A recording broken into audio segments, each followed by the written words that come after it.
Eu quero fazer uma reflexão com vocês, uma palavra rápida, sobre a história de um rapaz que tinha tudo para ser um perdedor.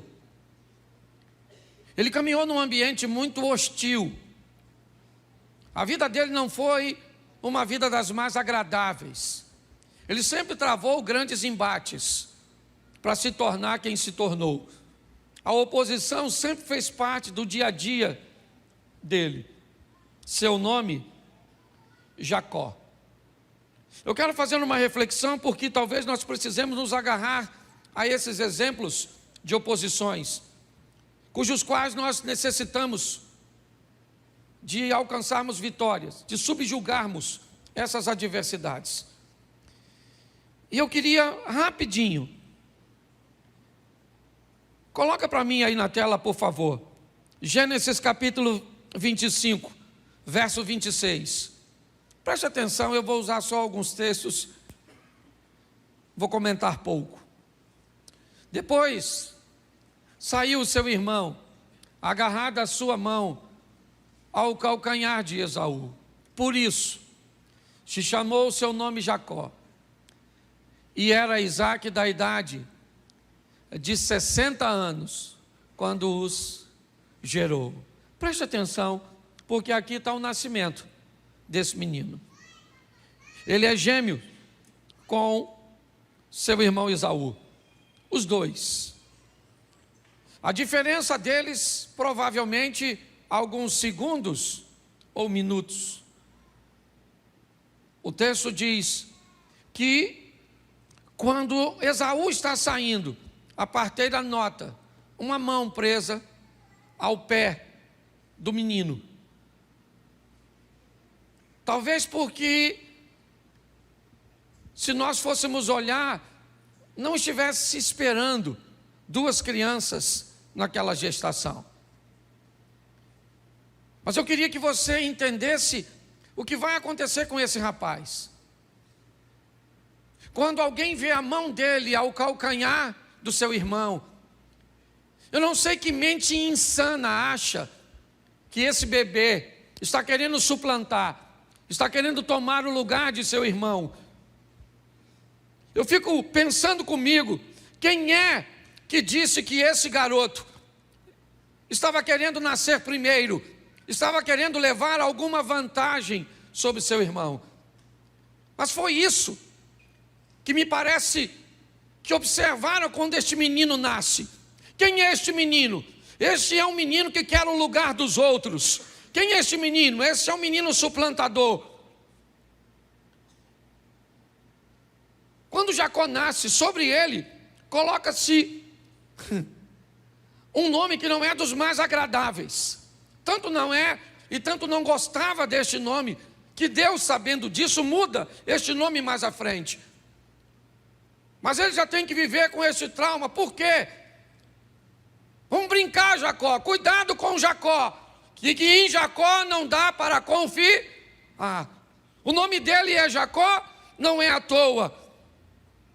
Vamos imaginar em como este menino teve que sobreviver sua infância, mediante a este rótulo que colocaram sobre ele. E pior, ele é gêmeo de um irmão que não é muito parecido com ele.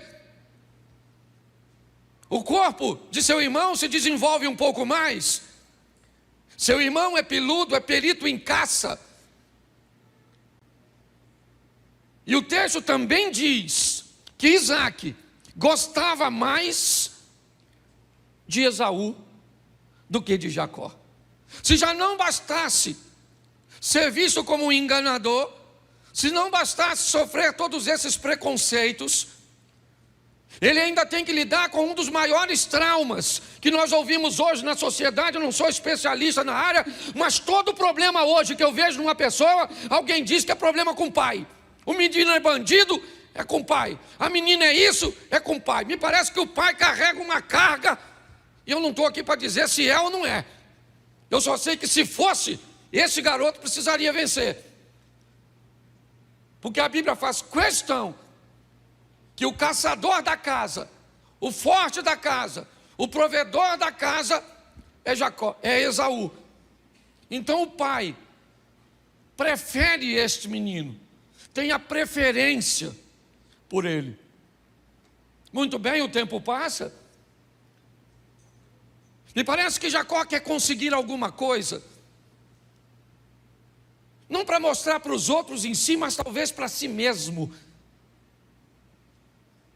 E ele tenta comprar uma primogenitura. Eu já tentei, quando fui a Israel, descobrir que tipo de negócio era esse, mas nenhum guia soube me explicar.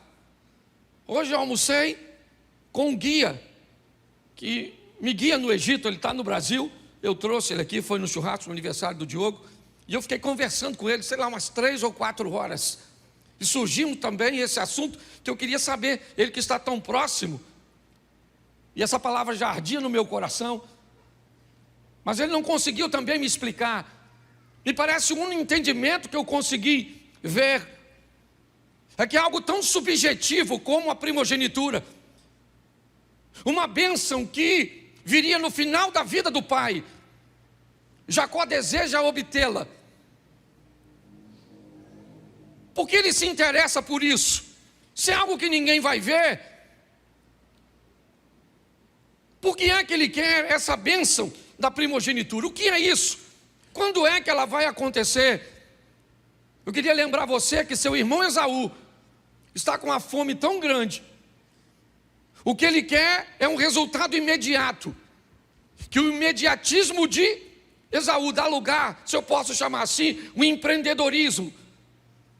A capacidade de Jacó de se adiantar, de olhar para o futuro e ver alguma coisa numa bênção que ele não poderia contar para ninguém que comprou, que seu irmão não diria a ninguém que vendeu.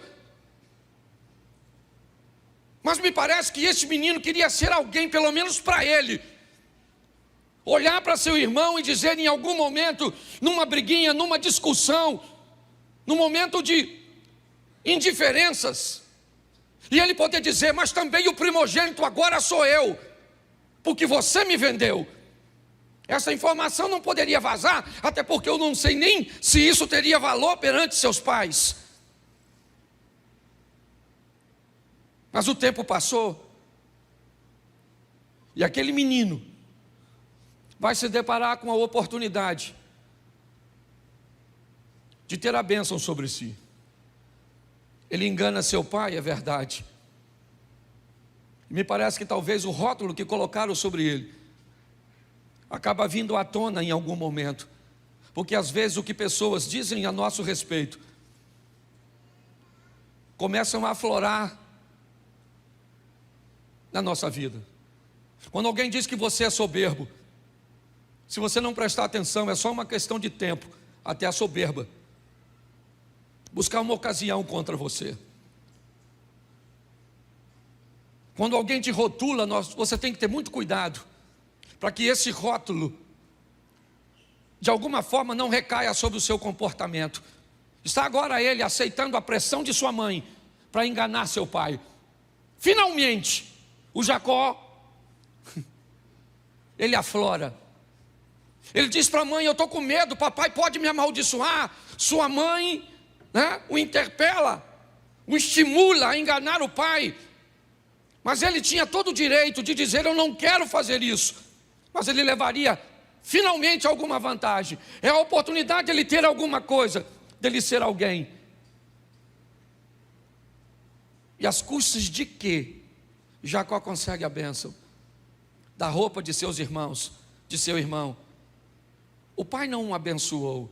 Não. Jacó sabia disso. Isaac só disse o que disse para Jacó porque pensou que ele era Esaú. É mentira aquilo que aconteceu. Ele recebeu a bênção, é verdade que recebeu, mas ela não era dele. Ele não tinha direito àquilo. Ele sabia que o pai, nitidamente,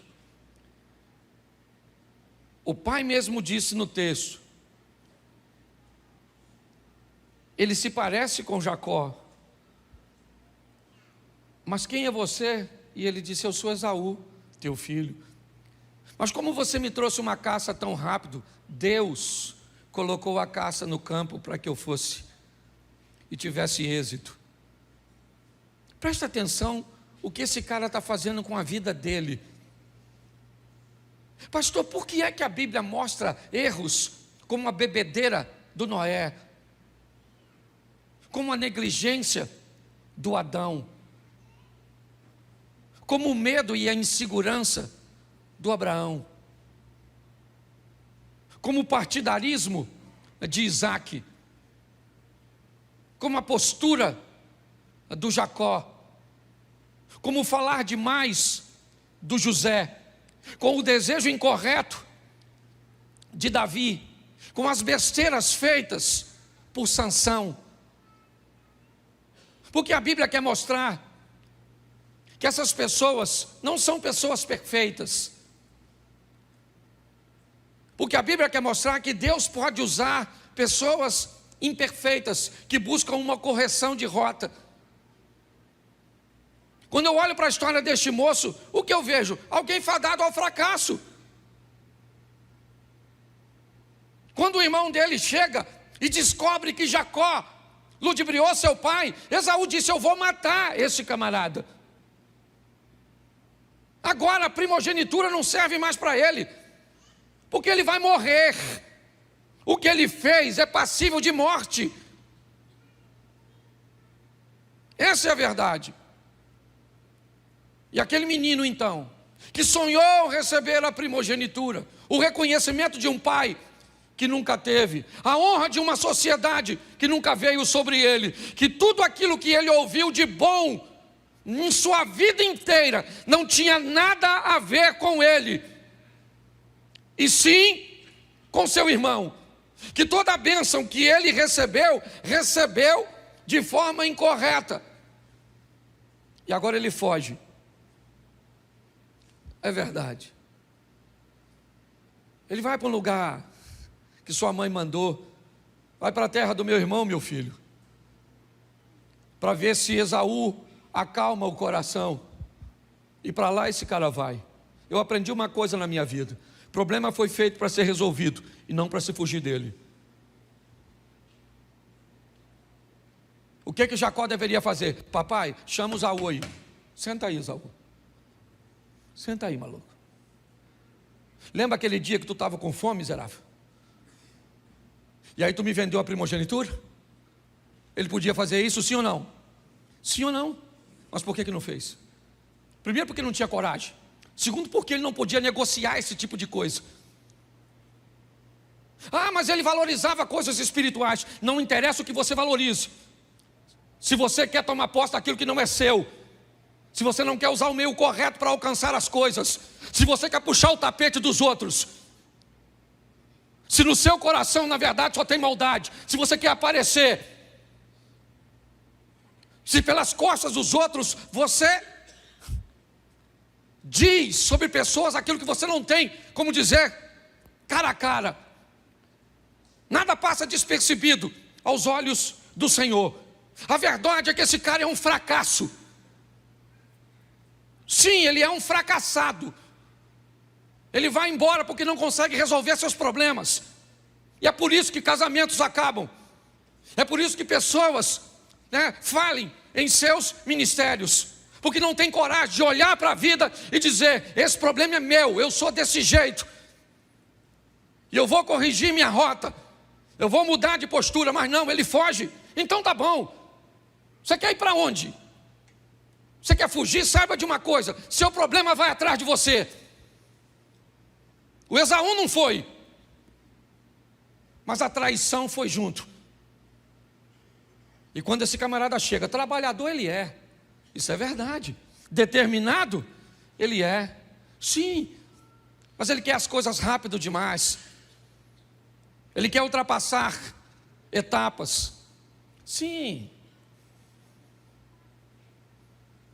Preste atenção. Me parece que a vida do traído Esaú foi muito melhor do que a do traidor Jacó. Quando nós olhamos à frente, Nós vamos ver a misericórdia de Deus agindo sobre a vida de Jacó. Mas não esqueça que quando os dois se encontram, o que está de posse nas mãos de Esaú é muito mais poderoso do que no de Jacó. Quando nós olhamos esses dois irmãos se encontrando lá na frente, depois de tudo isso, vamos ver que Esaú poderia dizimar a casa de Jacó. E por que não fez? Eu vou te mostrar. Na casa do sogro, Jacó é enganado por seu sogro. Muda o salário dele 10 vezes para baixo. Está escrito na Bíblia, depois você lê, que eu não sou obrigado a ler tudo. Jacó tem problema com seus cunhados. Eles não conseguem mais conviver pacificamente, porque nitidamente os cunhados estão olhando a fortuna de seu pai passar para as mãos de Jacó. Mas pastor, como é que este cara enganador agora está prosperando? Pois é, antes de chegar na casa de seu sogro, ele teve uma conversa com Deus. Uma conversa onde ele desistiu de ser quem era, para se tornar uma nova pessoa. Uma conversa de fidelidade, é verdade, que a princípio é apenas financeira. Jacó não tem dinheiro, está chegando, então ele está dizendo: Senhor, se o Senhor for comigo nessa empreitada, de tal maneira que eu volte em paz para a casa de meus pais. Na oração desse cara com Deus, ele diz: eu quero ganhar dinheiro e prosperar aqui, mas um dia eu quero voltar para casa, para encontrar com meu irmão e dizer para ele: eu me arrependo, me perdoa. Olha só, é a oração dele no caminho. Mas preste atenção, mesmo com essa oração e essa vontade, ele chega na casa do sogro, trabalha 7 anos para casar com a mulher e recebe outra.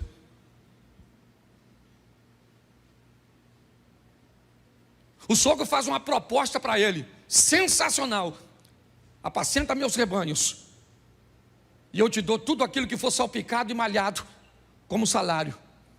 Mas o texto diz que dias antes dessa proposta, Labão já tinha pego todos os salpicados e malhados e tinha separado longe do rebanho, e só tinha animal liso, e liso com liso. Pois o texto diz que o tal do Jacó, enganador, levava o rebanho para tomar água e colocava as varinhas de álamo, uma varinha sem casca e a outra com casca, ou seja, tudo listadinho dentro d'água. Eu não sei se isso é o suficiente para fazer com que o animal venha parir, certo? Talvez venha até daí, aquela cultura antiga que dizia que se uma mulher ficasse olhando muito para um troço, o filho nascia com a cara do troço. Eu não sei se essa cultura vem daí. Eu só sei de uma coisa: eu não acredito nisso. Eu acredito que Deus fazia o cara prosperar, porque ele resolveu ser fiel, então ele começa a prosperar, sim ou não? Isso, prospera tanto, o problema é tanto, ele tem dificuldade de lidar com seus cunhados, a situação está difícil, não consegue falar com o sogro está todo mundo de cara feia para ele, porque ele está prosperando, ele está prosperando, ele está prosperando. O sogro diz: agora meu filho, só o picado de maiado é meu, o liso é seu. Ele foi lá, arrancou as varas, pronto, nascia liso. Depois você vai ler. Até que um dia Labão faz uma viagem, Jacó chama suas esposas e diz: vamos embora minha filha, vamos embora daqui enquanto seu pai está viajando. Mas agora no caminho, ele vai ter um encontro sensacional com seu irmão. Eu queria que colocasse para mim, por favor, esse texto aqui, Gênesis 33, 1. Preste atenção. Levantou Jacó os olhos e olhou, e eis que vinha Esaú, e o quê? E esse cara vem com o quê? 400 homens com ele. vem a comitiva do Esaú. Ele era um homem forte, ele era um caçador, e ele traz consigo 400 homens na direção do Jacó, que segundo o próprio Jacó, vem com um grupo de mulheres e crianças. Olha só, o irmão desse cara, que ele roubou a primogenitura, ele vem na direção dele com 400 homens, e o Jacó, o próspero, o cheio de rebanho, aquele que prosperou, ele traz consigo algumas mulheres, crianças e alguns animais. Mas pastor, o que acontece antes disso? Eu acho que vale a pena olhar um pouquinho atrás. O Jacó que era rico, o Jacó que era próspero, que mudou sua vida financeira, ele ainda tem um problema nas suas orações. Ele queria fazer tudo isso, mas o sonho dele era um dia encontrar com seu passado e resolver sua pendência com seu irmão. Então agora já avisaram ele, seu irmão está vindo. Ele passa todo mundo e fica no Val de Jaboque, onde ele tem um contato com um anjo. E ele segura o anjo, e o anjo disse, me libera. E ele diz, eu só te libero se você me abençoar. Pô, meu irmão, que benção, o cara é ricaço. Que benção que esse cara quer. O que ele quer? Filho? Ele tem aos montes. O que ele quer? Dinheiro? Ele tem aos montes. Esposa? Ele tem 2 e mais 2 concubinas. O que ele quer? Gado? Não. Que bênção é essa que esse cara continua orando? O que ele quer? O anjo disse, como é que é seu nome, cara? Me parece estranho um anjo não saber o nome de uma pessoa, um ser angelical. Será que ele não conhecia Jacó? Ele é nada mais, nada menos que neto de Abraão. Que anjo desinformado é esse que aborda Jacó e diz como é que é seu nome? O que o anjo está querendo dizer para ele, cara, tu tem bens, tu tem filhos, você tem mulher, mas olha o que você está fazendo. Fugindo de tudo, fugiu de seu irmão, fugiu de seu sogro, fugiu de seu cunhado. Sua vida é uma fuga o tempo inteiro, cara. Você nunca enfrenta nada, é sempre fugindo. Como é que é seu nome, cara? Ele diz, meu nome é Jacó. Esse é o meu nome. Por quê? Porque eu não tive opção de escolher. Se eu tivesse opção de escolher, não teriam colocado sobre mim um nome que me desse um rótulo tão ruim. E o anjo disse, então a partir de hoje, você não vai se chamar mais Jacó. Opa! Não, não. A partir de hoje, seu nome não é mais esse, você não é mais isso. Eu não sou mais isso? Não. Seu nome agora é Israel. Você lutou como um campeão, e esse é seu nome. Beleza? Está tudo tranquilo? Vamos embora. O anjo vai embora, e Jacó atravessa o val. E na travessia do Val de Jaboque, ele faz o seguinte. Gênesis 33, verso 2. E pôs as servas e seus filhos na frente. Lá vem Esaú, as duas, Bila e Zilpa, à frente com os meninos, Rúben, Simeão, Levi, ok? Alguns dos filhos, não vai vir aqui agora na minha mente quem é filho de quem. Leia, ok? Sua esposa, ele põe logo depois, com quem? Com seus filhos. Raquel e José, ele põe atrás. Então ele diz, nós vamos encontrar com Esaú, mas é desse jeito. As concubinas vão na frente com seus filhos, e se elas morrerem, dá tempo de Raquel e José ir embora. Lia ou Leia e seus filhos vêm aqui, e Raquel e José vêm aqui, e eu vou lá para frente. O que Jacó está dizendo é o seguinte: agora eu vou enfrentar meus problemas. Eu vou na frente encontrar com meu irmão. Por quê? Porque o Jacó morreu no Val de Jaboque. E no Val de Jaboque, Deus trouxe à tona aquele cujo qual o menino nasceu para ser. Porque você nasceu para ser campeão. Você nasceu para ser vencedor. Esse garoto, agora, este homem agora, ele vai lá para frente. E Esaú quer matá-lo. Esse sempre foi o plano de Esaú. Eu quero matar. Mas quando Esaú olha para Jacó, ele não vê mais o enganador. Ele vê o Israel. Eu acho muito interessante. É a mesma pessoa.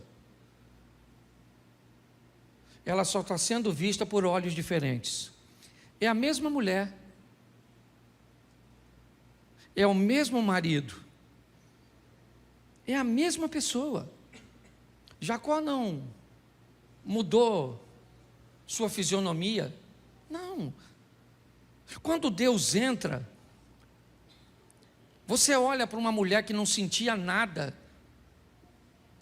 e volta a sentir o amor, o respeito. Quando Deus entra com providência e te transforma, as pessoas olham para você e enxergam você totalmente diferente. Os dois irmãos agora estão caminhando um na direção do outro. Esaú vem, Jacó olha e diz, são 400 homens. Está certo. Mas quando ele olha para Esaú, quando Esaú olha para Jacó, o coração dos dois se move.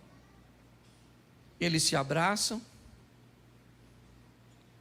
Jacó disse, tudo que eu tenho é seu, cara. Eu sou teu servo. Esaú disse, eu não estou precisando de nada disso, cara. Minha intenção não era vir aqui pegar nada seu. Minha intenção era vir aqui e tirar a sua vida. O que eu queria era te matar, até te ver, ou até ver o que Deus fez na sua vida, como Ele transformou você. Preste atenção nisso. Eles começam a conversar, mas para mim, o momento mais importante desse texto é o capítulo 33, o verso 12. Escute isso. E disse, quem disse aqui é Esaú, ok? Caminhemos e andemos, e eu partirei adiante de ti. Vamos juntos, Jacó. É o que disse Esaú. Mas preste atenção no que disse Jacó.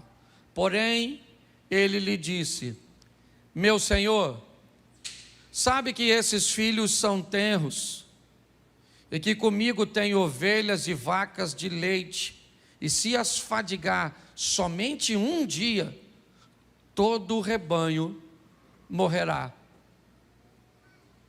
Ora, passe o meu senhor adiante da face do seu servo, e eu irei como um guia, pouco a pouco, conforme o passo do gado que está diante da minha face, e conforme o passo dos meninos até que eu chegue a meu senhor em Seir. Vai. E Esaú disse: deixarei logo contigo desta gente que está comigo. E ele disse: para que isso? Basta que eu ache graça aos olhos de meu senhor. Assim tornou Esaú aquele dia pelo caminho, né, a Seir, Jacó, porém, partiu para Sucote, edificou para si uma casa, fez cabanas para o seu gado, e por isso chamou o nome daquele lugar Sucote. Preste atenção. Aparentemente está tudo resolvido. Esaú disse: vamos juntos. Jacó disse: não vai rolar.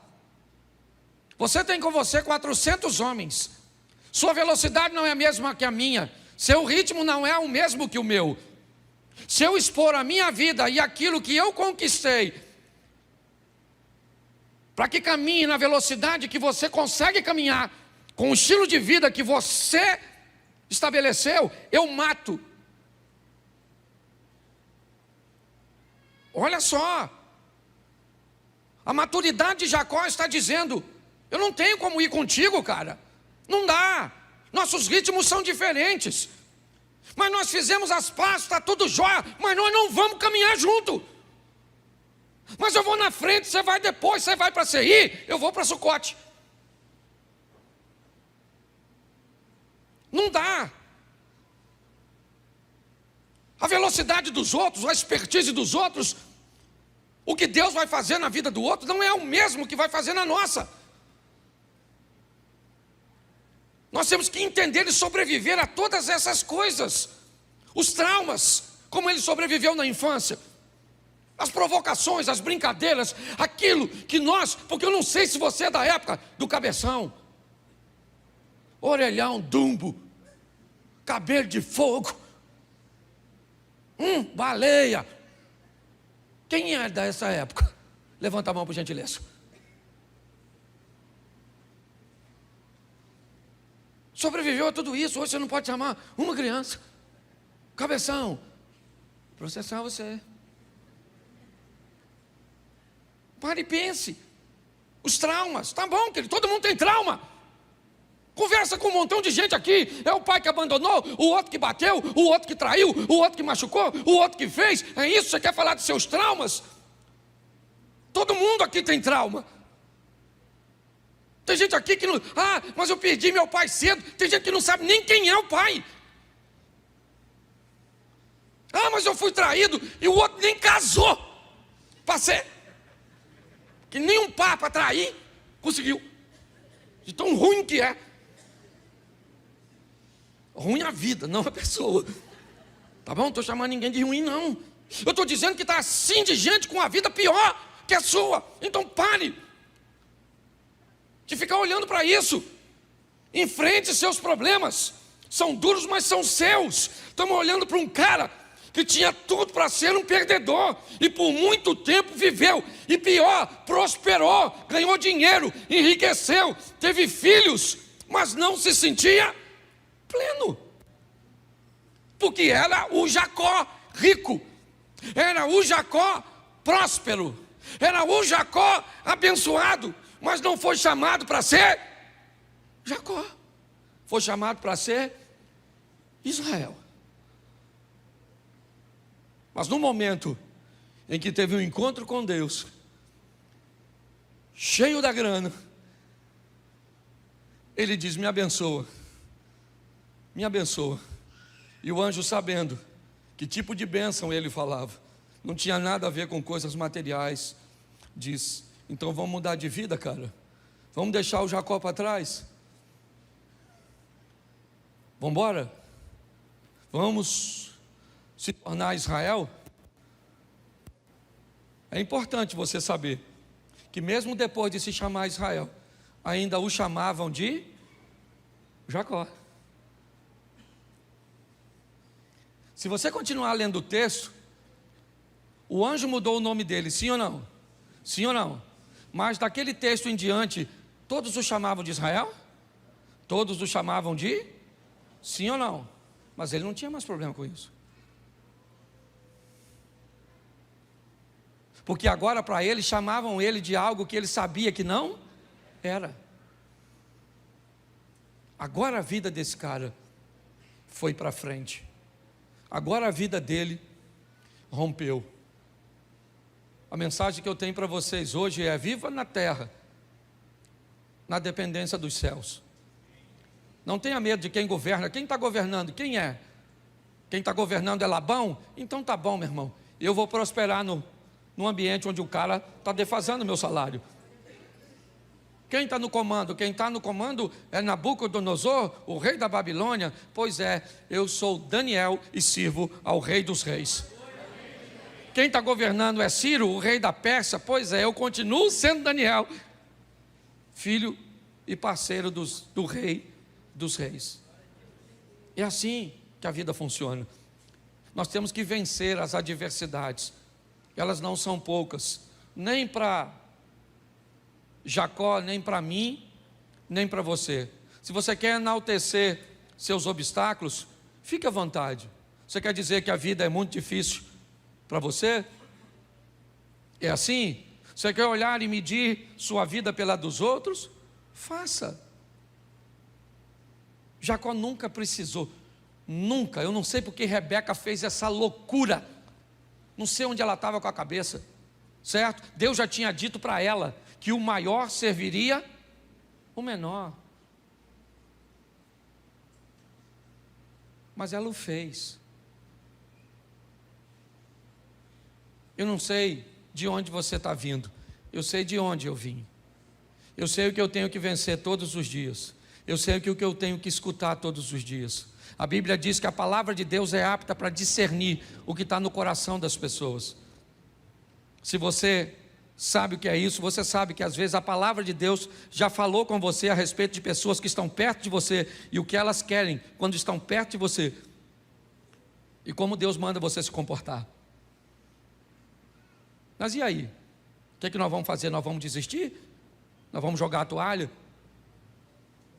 Então saiba de uma coisa: as urnas não definem sua vida. O que vai acontecer na política não define o que acontece dentro dessa igreja, porque a nossa vida é governada pelo Senhor. Que nós possamos entender isso. Então, independente do desfecho dessa história, certo? Nós vamos continuar servindo a Deus. E saiba de uma coisa: principalmente se vier sobre a igreja tempos mais difíceis, viveremos os melhores tempos da igreja, porque é assim que funciona. Se vierem tempos fáceis, vamos crescer bastante, sim ou não? Sim. Mas se vier tempos difíceis, vamos crescer mais do que nos fáceis. Saia daqui e acredite nisso.